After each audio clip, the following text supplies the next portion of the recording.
Hello மக்களே, welcome to ஜிஎல்டு SSC Tamil. நான் தான் கோகுல். இன்னைக்கு நம்ம ஒரு 5 சூப்பரான சம்ம தான் பார்க்க போறோம். சரிங்களா? சரி, பார்ப்போம். The population of a place increased to 50,000 from 2016 to 2018 at the rate of 6% per annum and continued the same trend for the next 3 years. If A is the population of 2016 and B is the population of 2020, both are approximated to the next possible integer, then the value of B minus A என்ன அப்படின்னு கேட்குறாங்க. சரிங்களா? ஒரு population எதுல இருந்து எதுல increase ஆயிருக்கு அப்படின்னு கொடுத்துருக்காங்கன்னா 2016 இருந்து ஓகேவா 2016 இருந்து 2018 எவ்வளவு இன்க்ரீஸ் ஆயிருக்குன்னு பாத்தீங்கன்னா 50,000 இன்க்ரீஸ் ஆகும். சரிங்களா? அதே மாதிரி 2018 இருந்து அகைன் என்ன ஆயிருக்கும் 2020 வரைக்கும் பாப்புலேஷன் இன்க்ரீஸ் ஆயிருக்கு. ரைட்? ஸோ இப்படி இன்க்ரீஸ் ஆகிருக்கு. இதை ஏனும் இதை பீனும் எடுத்துக்கிறாங்க. இப்போ ஏல இருக்கக்கூடிய பாப்புலேஷனையும் பில இருக்கக்கூடிய பாப்புலேஷனையும் மைனஸ் பண்ணா நமக்கு வரக்கூடிய ஆன்சர் என்னன்றதான் நம்மளோட கேள்வியா இருக்கு. இதுக்கு நம்ம முதல்ல என்னது 6% per annum வந்து என்ன ஆகுது ஒரு வருஷமும் இன்க்ரீஸ் ஆகுதுன்னு சொல்லியிருக்காங்க. 6% per annumனா என்ன அர்த்தம்? இப்போ வந்து 2016ல 100ன்னு இருந்ததுன்னா 2017 எப்படி இருக்க போகுது 106ன்னு இருக்க போது. அந்த மாதிரி ஒரு வருஷமும் 6% ஏறிட்டே இருக்க போகுது. இந்த மாதிரி நம்ம என்ன சொல்றது ஒரு வருஷத்துக்கும் போடுறதுக்கு ரொம்ப டைம் ஆகுன்றதுக்காக தான் நம்ம யூஸ்வலா என்ன யூஸ் பண்ணணும்னா சக்சஸிவ் டிஸ்கவுண்ட்ன்றதை யூஸ் பண்ணுவோம். சக்சஸிவ் டிஸ்கவுண்ட் யூஸ் பண்ணுவோம். இந்த சக்சஸிவ் டிஸ்கவுண்ட் இல்ல, சக்சஸிவ் பெர்சன்டேஜ் யூஸ் பண்ணுவோம். இப்பதான் வந்து ப்ராஃபிட் அண்ட் லாஸ் முடிச்சுட்டு வந்தேன் கிளாஸ்ல. ஸோ அதே எனக்கு வந்து மைண்ட்ல வந்துட்டு ரைட். பெர்சன்டேஜ் அது என்னப்பா அப்படின்னா x plus y plus x into y divided by 100. சரிங்களா? அதாவது 2 வருஷம் இருக்கு. இங்க இருந்து இங்க 6% இருக்கு அப்படின்னா நம்ம என்ன பண்ணிக்கலாம் டைரக்டா 6 plus 6 plus 6 into 6 36 divided by 100. அப்ப எனக்கு என்ன வரும் 12.36ன்னு வரும்.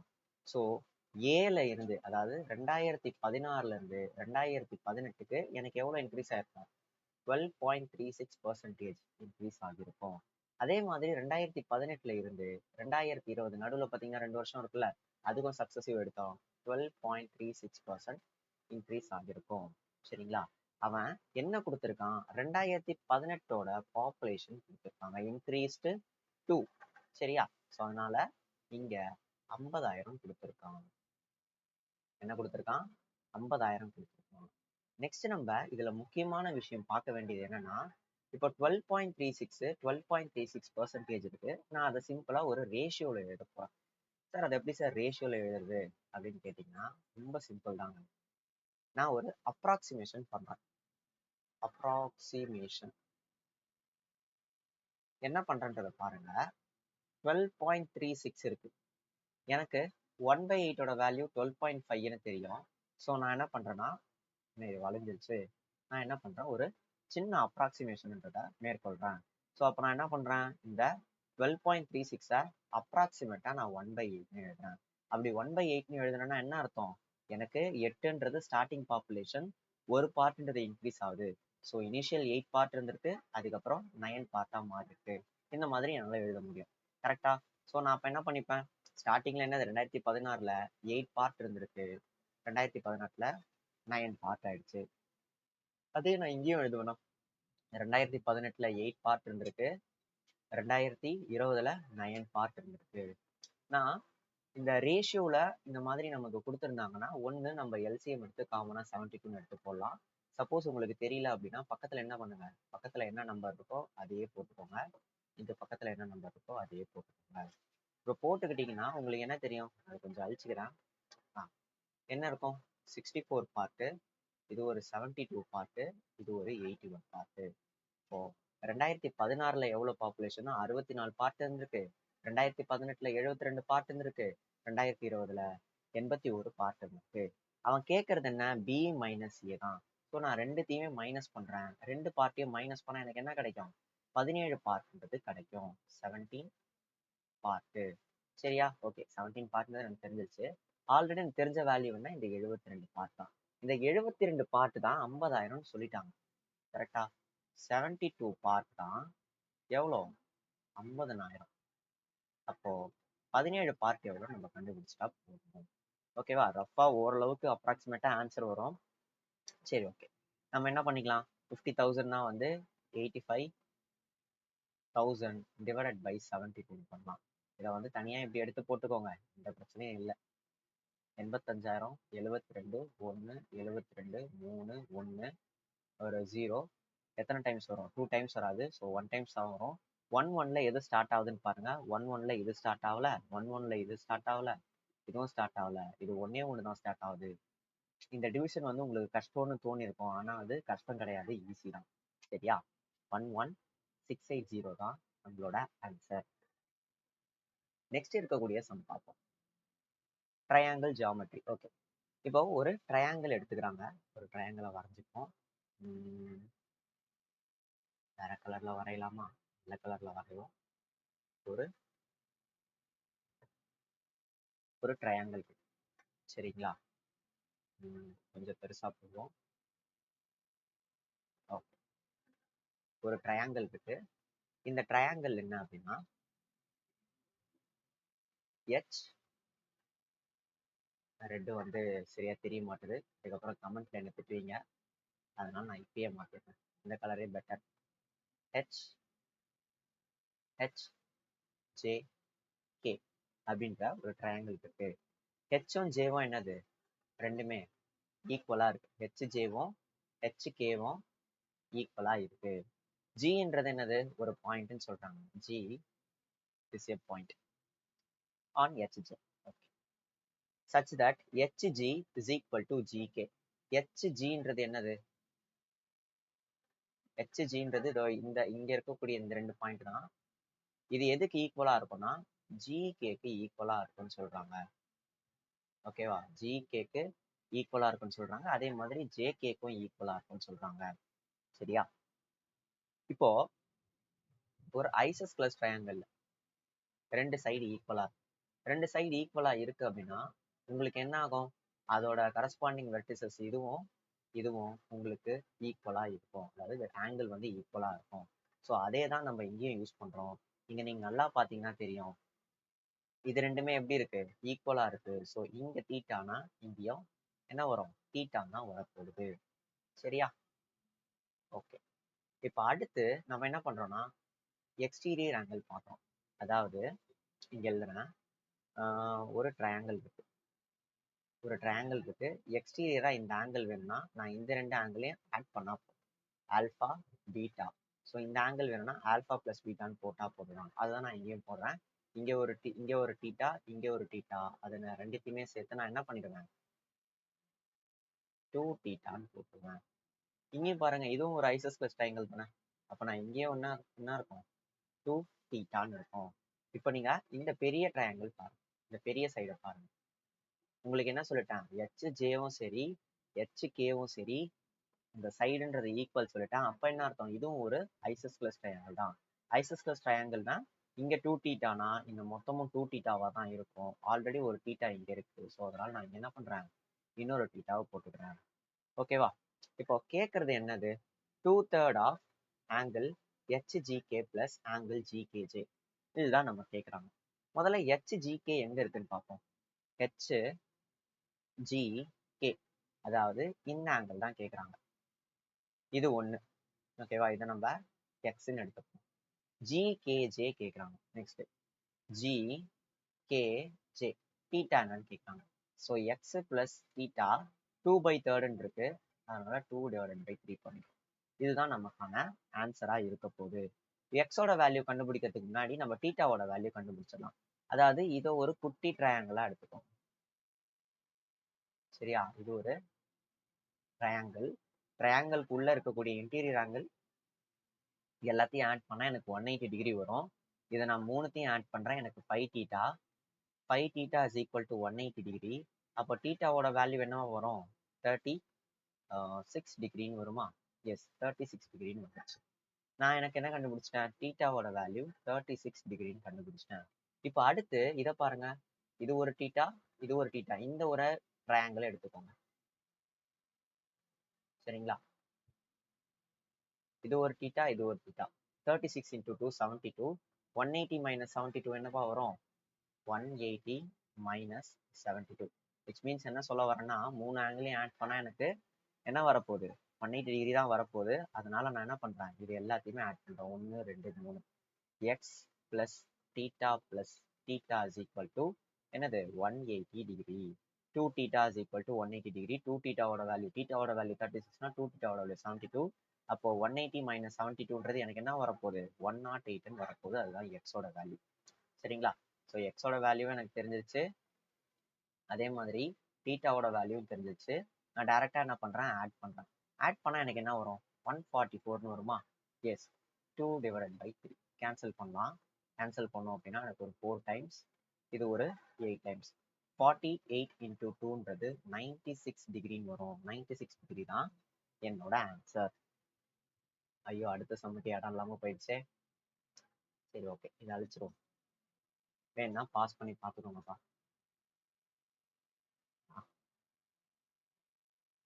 Problem 3.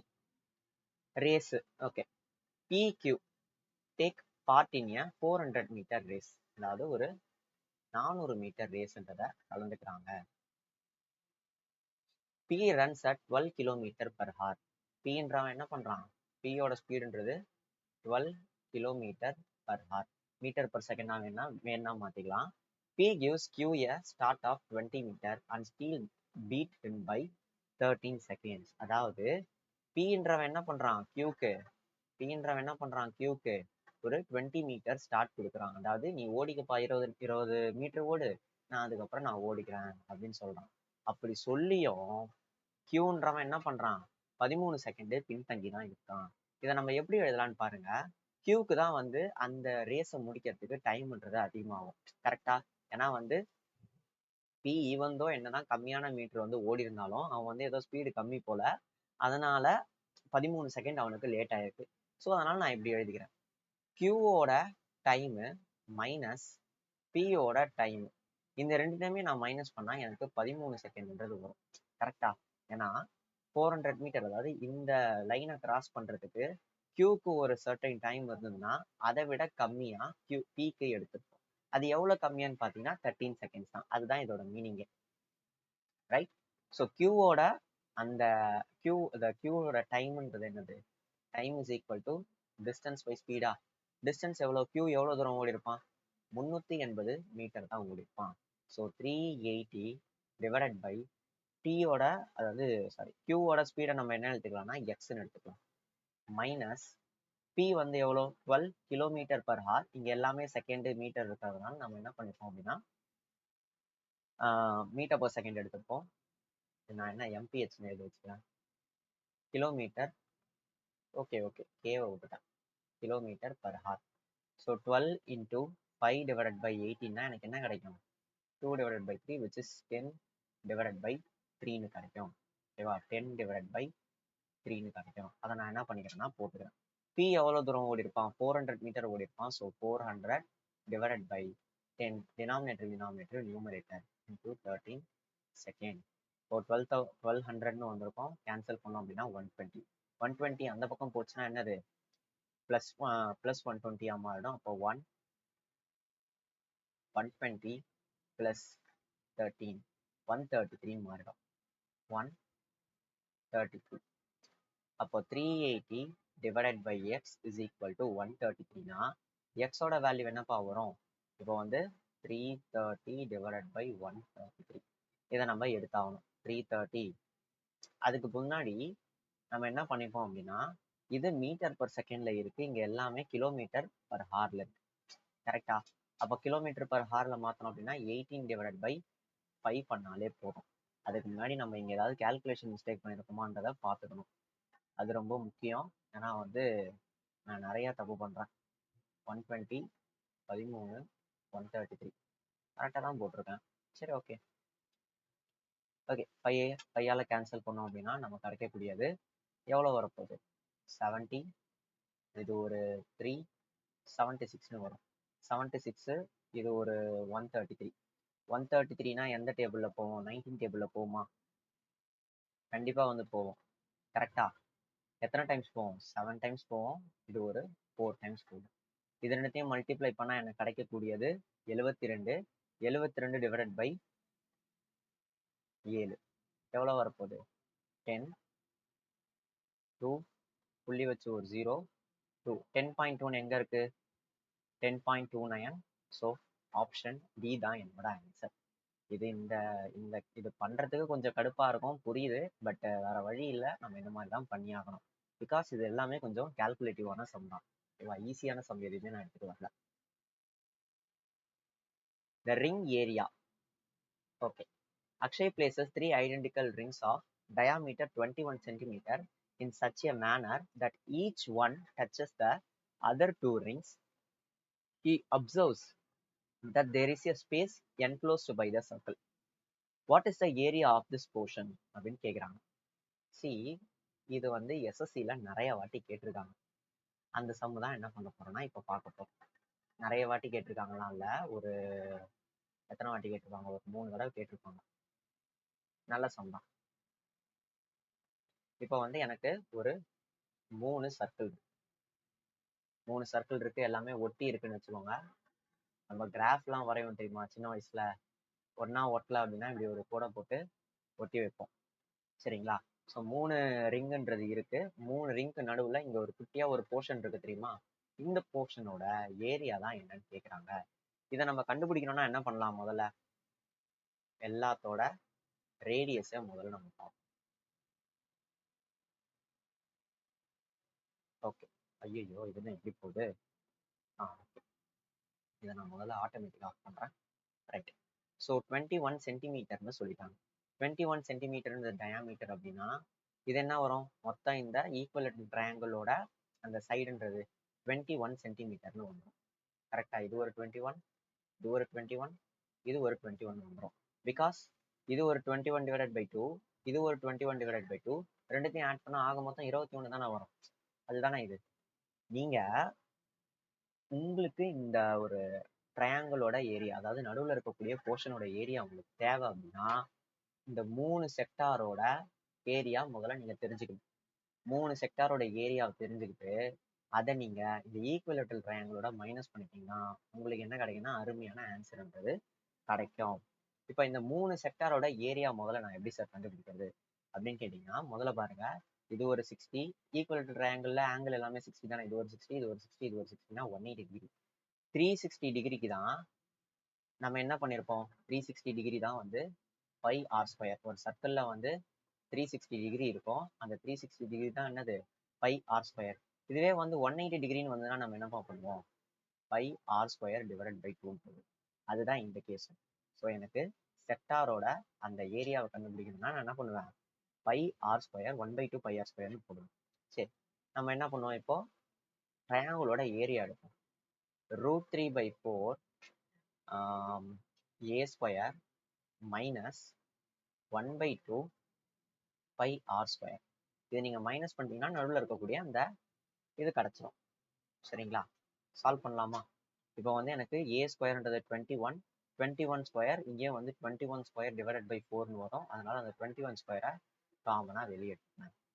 √3/4 minus 1/2 22 divided by 7 into 1 divided by என்ன வரப்போகுது? வெறும் 4னு வரப்போகுது. ஓகே, இப்போ இந்த 4 கூட காமனாக வெளியே எடுத்துக்கலாம், எந்த தப்பும் கிடையாது. 4 காமனாக வெளியே எடுத்துக்கிட்டு இதை கேன்சல் பண்ணனா வந்து என்ன வரப்போகுது? 11 டிவைடட் பை 7 வரப்போகுது. 11 டிவைடட் பை 7 எவ்வளோப்பா வரும்? 11 டிவைடட் பை 7 அப்படின்னா 1 டைம்ஸ், 7 டைம்ஸ், 4 டைம்ஸ், புள்ளி வச்சு ஒரு 0, 5 டைம்ஸ், 35, 5, 7 டைம்ஸ். ஸோ 1.71 அந்த ரேஞ்சுக்கு வரைக்கும் வருது. எனக்கு √3யோட வேல்யூ என்ன சொல்லிட்டாங்க அப்படின்னா 1.732ன்னு சொல்லிட்டாங்க. எனக்கு அப்போ ரிமைனிங் என்ன இருக்கு? இது ஒரு 1.7, 1.571, இது ஒரு 1.732. ரெண்டு மைனஸ் பண்றேன். 1.7571. 1, இது ஒரு 6, 1, 0. 0.161 கிடைக்கும். இந்த மொத்த டேர்மும் என்னது 0.161 தான். So 441 divided by 4 into 0.161 cancel பண்ணா எனக்கு என்ன வரும் 0.4040 அப்படின்னு வருது வச்சுக்கோங்க 0.4. இப்போ 0.4ஓட மல்டிப்ளை பண்ணோம்னா நமக்கு கிடைக்கக்கூடியது என்ன 4 1s are 4, 4 4s are 16, 4 4s are 16, 17. So வந்து நமக்கு கிடைக்கக்கூடியதுன்றது பார்த்தீங்கன்னா 17.64 கிடைக்குது. அப்ராக்சிமேட்டா 17.70. இங்க இன்னொரு இது வந்திருக்கணும். ஓகேவா, அதை நான் அப்படியே விட்டுட்டேன். அப்ராக்சிமேஷன் பண்ணதுனால வந்து நமக்கு கொஞ்சம் இங்க அடி வாங்கியிருக்கு. பட் இருந்தாலும் பிரச்சனை இல்லை. 17.70ன்றது நம்மளோட ஆன்சரு. அடுத்து இப்போ இந்த 5 கொஸ்டின்லயே கொஞ்சம் ஈஸியான கொஸ்டின் தான் இந்த கொஸ்டின் தாங்க. ஓகேவா, a tank when full can be emptied by an outlet pipe. Outlet பைப்பா. ஓகேவா, ஏன்றது ஒரு அவுட்லெட் பைப்பு 5.6 ஹவர்ஸ்ல வந்து எம்டி பண்ணிடும். பீன்றது ஒரு இன்லெட் பைப்பு எவ்வளவு நேரத்துல எம்டி பண்ணோம் அப்படின்னா while and b inlet pipe same empty fill the empty tank in 7. இது வந்து என்னது ஒரு இன்லெட் பைப்பு ஃபில் பண்ணி விட்டுரும். சரிங்களா, எம்டி டேங்கை. இப்போ நான் என்ன பண்ண போறேன் டைரக்டா இதுக்கு முன்னாடி சிஜிஎல் பேப்பர்லாம் போட்டுட்டு இருக்கும்போது நான் என்ன சொல்லியிருக்கேன், இந்த மாதிரி உங்களுக்கு டைம் கிடைச்சிச்சுன்னா அப்படியே அதை உல்டாவா பண்ணி எஃபிஷியன்சியாக எடுத்துருங்கன்ட்டு. இப்போ 7:5.6னா என்னப்பா வரும் 5.6னா இது ஒரு 0 போட்டோம்னா 10, இது ஒரு எத்தனை டேபிள்ஸ் 8 டேபிள்ஸ் 5:4ன்னு வருமா, இது அப்படியே போடலாமா 5:4ன்ட்டு. அப்போ என்னோட டோட்டல் ஒர்க்ன்றது எவ்வளோ வரும், இந்த ரெண்டுத்துல எது மல்டிப்ளை பண்ணாலும் 28 தான் வரும். அதுதான் உங்களோட டோட்டல் ஒர்க்கு. பிரச்சனை என்னன்னா இது ஒரு அவுட்லெட் பைப்பு, இது ஒரு இன்லெட் பைப்பு. ஆல்டர்னேட் ஹவர்ஸ்ல வந்து நான் என்ன பண்றேன்னா அதை ஓட விடுறேன், அதாவது திறந்து விடுறேன். இப்போ நான் ஸ்டார்டிங்ல -5 திறந்து விடுறேன் அப்படின்னா அடுத்து நான் என்ன பண்ணுவேன், அடுத்த வரல 4 எஃபிஷியன்சி இருக்கக்கூடிய அந்த பி பைப்பை திறந்து விடுவேன். ஸோ அப்போ 2 ஹார்ஸ் முடிவுல எனக்கு என்ன ஆகும், 2 ஹார்ஸ் முடிவுல எனக்கு -1 எஃபிஷியன்சின்றது கிடைக்கும். அந்த 28 பார்ட் வந்து தண்ணி இருந்ததுன்னா 27 பார்ட்டா மாறி இருக்கும் 2 மணி நேரத்துல. அப்போ 2 மணி நேரத்துல -1 ஆயிருச்சு, அதாவது ஒரு பார்ட் எம்டி பண்ணிருக்கு அப்படின்னா நான் 28 பார்ட்டை எம்டி பண்ணியாகணும். கரெக்டா, எது -28ன்றது பண்ணியாகணும். இங்க 28 மல்டிப்ளை பண்ணா இங்க நான் 28 மல்டிப்ளை பண்ணோம். அப்போ நான் -28, அதாவது இந்த மொத்த 28 நான் எப்போ எம்டி பண்ணுவேன்னா 56 மணி நேரத்துல தான் நான் என்ன பண்ணுவேன் எம்டி பண்ணுவேன். ரொம்ப ஈஸி தாங்க. ஸோ 56 ஹவர்ஸ்ன்றது தான் நம்மளோட ஆன்சர். ஓகே, ஸோ உங்களுக்கு வந்து ஒரு 5 கொஸ்டின்ஸ் வந்து போட்டு காமிச்சிட்டேன். எப்படி போடணும், எந்த மாதிரி அப்ரோச்சில் பண்ணணும் அப்படின்றது உங்களுக்கு புரிஞ்சிருக்கும்னு நினைக்கிறேன். நம்ம என்ன பண்ணுவோம்னா இந்த மாதிரி குட்டி குட்டி வீடியோஸ் வந்து நிறைய போட ஆரம்பிப்போம். எனக்கே தெரியுது நான் கொஞ்ச நாளாக வந்து ஆக்டிவாக இல்லைன்றது. நம்ம ஆஸ் யூஷுவல் பண்ணுவோம்னு நினைக்கிறேன், பார்ப்போம். சரியா, செஷன் உங்களுக்கு பிடிச்சதுன்னா லைக் ஷேர் கமெண்ட் இதெல்லாம் பண்ணி விடுங்க. உங்களுக்கு கீழே வேற ஏதாவது டாபிக் வந்து எடுக்கணும் அப்படின்னு நினைச்சீங்கன்னா ஸ்பெசிஃபிக்காக அந்த டாபிக் மட்டும் சொல்லுங்க, அந்த டாபிக் மட்டும் நம்ம எடுப்போம். நீங்க வந்து எல்லாமே கவர் பண்ணுங்க, அதை பண்ணுங்க இதை பண்ணுங்கன்னு சொன்னீங்கன்னா என்னால் பண்ண முடியாது. ஓகேவா, நானும் வந்து உங்களுக்கே தெரியும் ஜி ஸ்குவாடுன்றதை நான் எடுத்துக்கிட்டு இருக்கேன். அந்த ஜி ஸ்குவாட்ல வந்து வேற லெவலில் போயிட்டு இருக்கு. அதுக்கே வந்து நான் கண்டென்ட் வந்து நிறையா தேடி நிறைய பிவைக்யூ தேடி எடுத்துட்டு இருக்கிறதுனால என்னால் அந்த அளவுக்கு யூடியூப்ல வந்து பண்ண முடியல. பட் இருந்தாலும் பரவாயில்ல, நம்ம வந்து பண்ணுவோம். ஸ்பெசிஃபிக்காக இந்த டாபிக் வேணும் அந்த டாபிக் வேணும்னு சொன்னீங்க கமெண்ட்ல சொன்னீங்கன்னா எனக்கு யூஸ்ஃபுல்லாக இருக்கும். சரிங்களா, சரி ஓகே. நம்மளோட சயின்ஸ் புக்குன்னு ஒன்று இருக்கு, யாராவது வாங்கணும்னு நினச்சிங்கன்னா கீழே டிஸ்கிரிப்ஷன் லிங்க் தரேன். நோட்ஸ் வந்து வாங்கிக்கிறதுனா வாங்கிக்கோங்க. ஆர்ஆர்பி எக்ஸாம்ஸ் அண்ட் எஸ்எஸ்சி எக்ஸாம்ஸ்க்கு யூஸ்ஃபுல்லாக இருக்கும். பிகாஸ் என்சிஆர்டிக்குள்ள ஏதாவது ஒரு என்ன சொல்றது 6லேருந்து 10க்குள்ள என்சிஆர்டி ஏதாவது கேட்டாங்கன்னா அது கண்டிப்பாக நம்மளோட என்சிஆர்டி நோட்ஸ்ல தான் கேட்பாங்க. அந்த அளவுக்கு அதை ரெடி பண்ணியிருக்கோம். உங்களுக்கு அதை பற்றி இன்னும் டீட்டெயில்ஸ் தெரியணும்னா அதுக்காக டெடிக்கேட்டடாக வீடியோ போட்டிருக்கேன். அதுவும் வந்து கீழே லிங்க் டிஸ்கிரிப்ஷனில் போட்டு விட்டுருக்கேன். அதையும் பார்த்து என்ன ஏதுன்னு தெரிஞ்சுக்கோங்க. நம்மளோட ஜி ஸ்குவாட்ல நீங்கள் ஜாயின் பண்ணணும்னு நினச்சிங்க அப்படின்னா நான் கீழே வந்து என் நம்பர் கொடுத்துருக்கேன். அதில் நீங்கள் வாட்ஸ்அப்போ இல்லை ஏதோ பண்ணுங்க. ரேட் அதிகமாக இருந்ததுன்னா கூட நம்ம பேசி கம்மி பண்ணிக்கலாம். அண்டு ஒரு சில சர்ப்ரைசஸும் இருக்கிறது. சரியா, சாட்டர்டே சண்டே நம்ம லைவ்ல மீட் பண்ணுவோம். தேங்க்யூ.